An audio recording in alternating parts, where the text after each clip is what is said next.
우리나라의 주변에는 일본해, 중국해, 황해가 있고 한국해는 없습니다. 동아시아의 바다 이름을 정한 것은 17, 18세기 네덜란드 등 서구 사회의 지도 제작자들이었는데 이들이 시 오브 코리아라는 국호를 딴 바다 이름을 생성하지 않았기 때문입니다.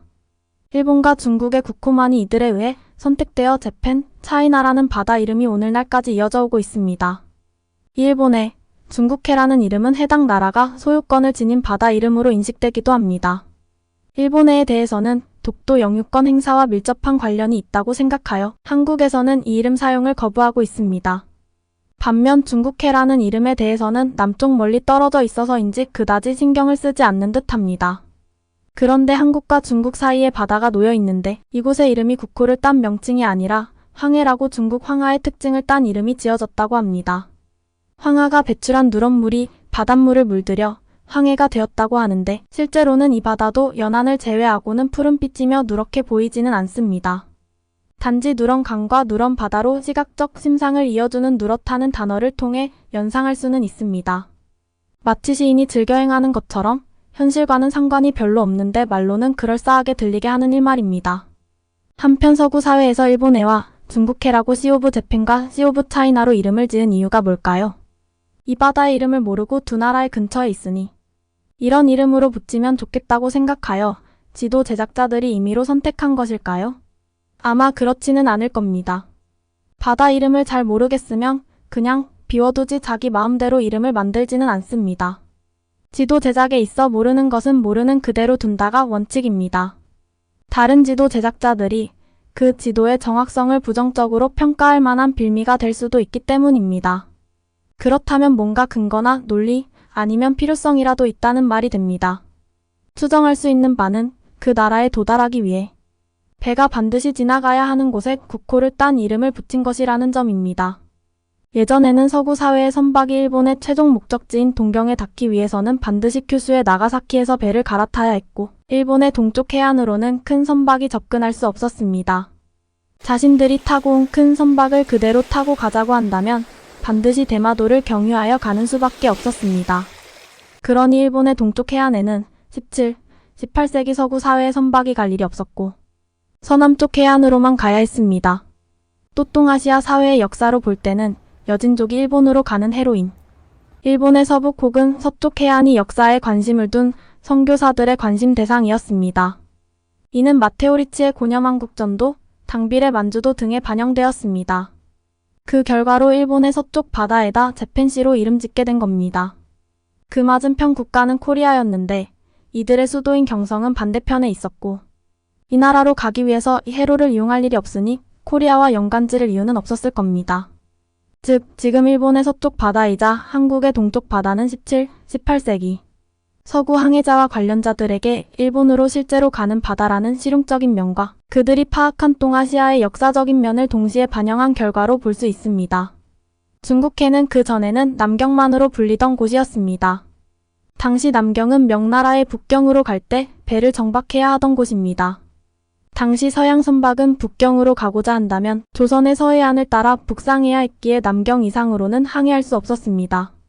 명나라와 청나라도 남경에서 북경으로 그들의 동해를 통해 배를 몰고 갈 수 없었습니다. 이 바다는 조선이 실제로 소유권을 행사한 곳으로 조선의 배 외에는 어떤 배도 통과할 수 없는 곳이었습니다.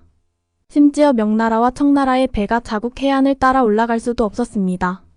이를 무시하고 올라가면 배가 조선군에 의해 월경제로 납포되고 본국으로 송환될 수 있으니 표풍에 표류하는 불가피한 사유 외에는 누구도 어겨서는 안 되는 엄격한 국법이 적용되었습니다.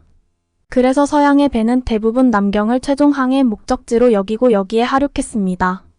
북경까지 갈 필요가 있으면 남경에서 육로로 올라가는 수밖에 달리 방법이 없었을 겁니다. 초기에는 이 바다를 좁고 긴 수면 공간으로 여겨만으로 인식했고 남경의 앞이니 남경만으로 불렀던 겁니다.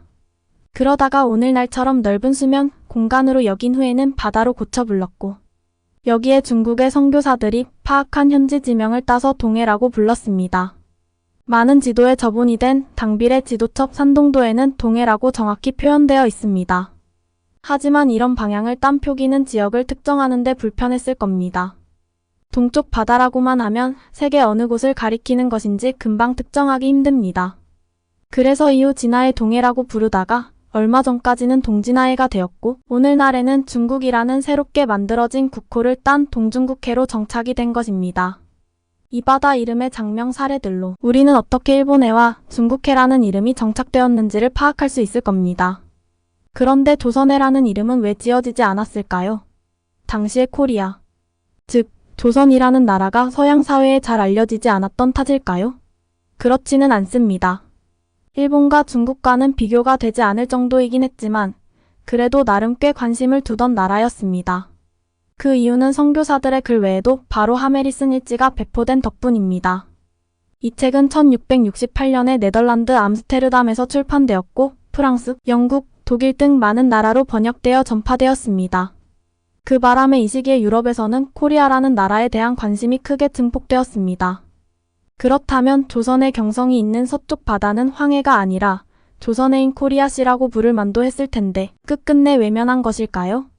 일본해와 중국해는 이들의 국력이 세고 장사할 거리가 많으니 나라 이름을 붙여주고 조선은 한미한 나라니 그럴 필요가 없다고 여겼던 것일까요? 그렇지 않습니다. 일본해와 중국해라고 불린 곳은 당시에 이 바다의 이름에 대한 어떤 정보도 서구 사회에서 입수하지 못한 상태였습니다. 그러니 나라 이름을 붙이는 게 사용자로서는 가장 편리하다고 여겼을 겁니다. 반면 코리아시가 들어가야 할 자리에는 엘로시라는 조선의 지방 명칭을 가진 바다가 자리 잡고 있었으니 코리아시는 들어갈 자리도 없고 필요도 없다고 생각했을 겁니다. 현지의 바다 명칭을 알지 못하니 자신들이 창작하여 일본해, 중국해라고 불렀던 것이지 현지의 바다 명칭을 파악한 상태에서는 지도 제작자가 임의로 그럴 이유가 없고 그럴 권한도 없습니다. 우리는 황해도라는 이름이 황주와 해주 두 도시의 앞 글자 황과 해를 따와서 조합한 것임을 압니다. 하지만 서양 사람들은 이를 알 리 없고 황해라는 한자어를 풀이하면 누르황과 바다해이니 말 그대로 누런 바다가 됩니다. 실제로 당빌이 지도를 만드는데 참고서로 삼았을 뒤 알드의 진화지에는 강원을 강의 근원, 황해를 누런 바다 등으로 뜻풀이했습니다. 황해도를 누런 바다, 지방, 옐로시 프라빈스라고 인식했으니 그와 접한 바다를 옐로시가 아닐까라고 생각하는 건 어찌 보면 당연한 일입니다. 그리고 이런 생각을 하기 전에 네덜란드에서 당빌의 지도첩 이전에 발행한 지도에 이미 상하이나 항하이 등으로 이 지역의 바다 이름으로 표기를 해오고 있었습니다. 그리고 이 지도들은 조선의 지방명으로는 항하이, 호항하이로 표기해왔습니다. 이 둘을 모두 참고했을 당빌은 조선의 앞 바다를 옐로시라는 뜻을 가진 호항하이로 지방도 호항하이로 동일하게 명명하며 정리했습니다. 바다와 지방 이름을 동일한 것이라고 판단한 것입니다. 이게 오늘날까지 이어져 오고 있습니다. 그렇다면 코리아라는 국호를 딴 바다 코리아시가 없는 이유는 바로 옐로시라는 지방명을 딴 바다 이름 옐로시가 있었기 때문이고 이는 조선의 지방명이자 바다를 부르는 현지어 명칭이기 때문에 자신들의 장명권보다 우선하여 채택해야만 하는 당위성을 갖춘 것이 됩니다. 따라서 자칭 지명인 옐로시는 타칭 지명인 코리아시가 검토될 여지를 애초부터 꺾어놓았던 셈이 된 겁니다. 이로 인해 옐로시는 지방도로서는 유일하게 조선의 서해안의 황해도와 같은 철자로 길다랗게 표기가 된 것입니다. 우리는 일본해는 있는데 왜 한국해는 없냐, 우리도 만들어야 한다고 생각하는 사람들이 꽤 있습니다. 하지만 이 이름들은 서구 주도의 세상에서 만들어진 이름들로 역사적 과정의 산물이고 이를 역행하고자 한다면 한국 주도의 세상을 만들어야 가능할 만한 일입니다. 우리가 그렇게 되지 못한 단계에서는 주어진 상황을 싫든 좋든 받아들이는 수밖에 없습니다. 한국해도 있어야 한다. 아니면 일본해를 싹 지우고 동해나 한국해로 바꿔야 한다는 주장을 하기 전에 먼저 우리가 만든 이름, 황해가 어떻게 해서 우리의 서쪽 바다의 이름으로 자리 잡게 되었는지를 생각해 봐야 할 것입니다.